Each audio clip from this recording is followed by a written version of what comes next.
ಹಾಗೂ ಗಡಿ ಪ್ರದೇಶವಾದ ತಲಪಾಡಿಯಲ್ಲಿ ಕೇರಳದಿಂದ ಆಗಮಿಸುವವರಿಗೆ ಕೋವಿಡ್ ನೆಗೆಟಿವ್ ವರದಿ ಮತ್ತೆ ಕಡ್ಡಾಯ ಮಾಡಲಾಗಿದೆ. ಇಂದು ಬೆಳಿಗ್ಗೆ ಗಡಿ ಭಾಗಕ್ಕೆ ಆಗಮಿಸಿದ ಪೊಲೀಸರ ಪಡೆ ದಿಢೀರಾಗಿ ವಾಹನಗಳನ್ನು ಹಾಗೂ ವಿದ್ಯಾರ್ಥಿಗಳ ಸಂಚಾರಕ್ಕೆ ತಡೆಯೊಡ್ಡಿದಾಗ ಸ್ಥಳದಲ್ಲಿ ಕೆಲ ಸಮಯ ಗೊಂದಲದ ಪರಿಸ್ಥಿತಿ ನಿರ್ಮಾಣವಾಯಿತು. ಗಡಿ ಮುಚ್ಚುಗೆಯಾಗಿದೆ ಎಂಬ ಸುದ್ದಿ ಹರಡುತ್ತಿದ್ದಂತೆಯೇ ಜನಸ್ತೋಮವೇ ಸೇರಿತ್ತು. ಜಿಲ್ಲಾಡಳಿತ ತೀರ್ಮಾನದ ವಿರುದ್ಧ ಸಿಡಿದೆದ್ದ ಸ್ಥಳೀಯರು ಹಾಗೂ ಪ್ರಯಾಣಿಕರು ಮತ್ತು ವಿದ್ಯಾರ್ಥಿಗಳು ಪ್ರತಿಭಟನೆಗೆ ಸಜ್ಜಾಗಿದ್ರು. ಇದೇ ವೇಳೆ ಪೊಲೀಸರು ಸಮಾಧಾನದ ಮೂಲಕ ನಾಳೆಯಿಂದ ಕೋವಿಡ್ ಪ್ರಮಾಣ ಪತ್ರ ಕಡ್ಡಾಯವಾಗಿ ತರಬೇಕಾಗಿದೆ ಎಂಬುದಾಗಿ ಪ್ರತಿಯೊಂದು വാഹന സവാരിಗೂ ಹೇಳಿ ಜಾಗೃತಿಯನ್ನ ಮೂಡಿಸಿದ್ರು. ഇന്ന് മുതൽ അവിടെ ചെക്കിംഗ് കൂടാതെ ആൾക്കാരെ അങ്ങോട്ട് കടത്തി വിടുന്നില്ല. അതുകൊണ്ട് ഇത് നാട്ടുകാർക്ക് ഭയങ്കര ബുദ്ധിമുട്ടായ ഒരു സംഭവമാണ്. അതായത് ഒരുപാട് വിദ്യാർത്ഥികൾ, ഒരുപാട് ജോലിക്ക് പോകുന്ന ആൾക്കാർ, ഒരുപാട് ഹോസ്പിറ്റലിൽ പോകുന്ന ആൾക്കാർ, ഇവർക്കൊക്കെ ഭയങ്കര ഒരു ബുദ്ധിമുട്ടായുള്ള സംഭവമാണ്.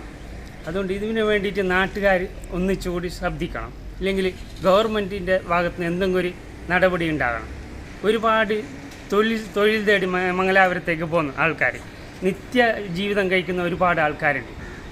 അവരൊക്കെ ജീവിതം മഞ്ചേശ്വരം മണ്ഡലത്തിലെ എൺമകജ പഞ്ചായത്തിലെ കാട്ടുകുക്ക എന്ന പ്രദേശത്താണ് ഇന്ന് പര്യടനം നടത്തിക്കൊണ്ടിരിക്കുന്നത്. ഈ പര്യടന യാത്രയിലാണ് മഞ്ചേശ്വരം തലപ്പാടി ഭാഗങ്ങളിൽ നിന്നുള്ള സഹാക്കളും സുഹൃത്തുക്കളും എല്ലാം വിളിച്ചു പറയുന്നത് അവിടെ കർണാടക ബോർഡർ ചെക്ക് പോസ്റ്റ് അവിടെ അടച്ചിരിക്കുകയാണ്. അവിടെ ജനങ്ങളെ അങ്ങോട്ടും ഇങ്ങോട്ടും വിടാത്തൊരവസ്ഥയിലേക്ക് കാര്യങ്ങൾ പോയിക്കൊണ്ടിരിക്കുകയാണ്. BJP വീണ്ടും തുടങ്ങിയിരിക്കുകയാണ്. BJP ആണ് കർണാടകം ഭരിക്കുന്നത്.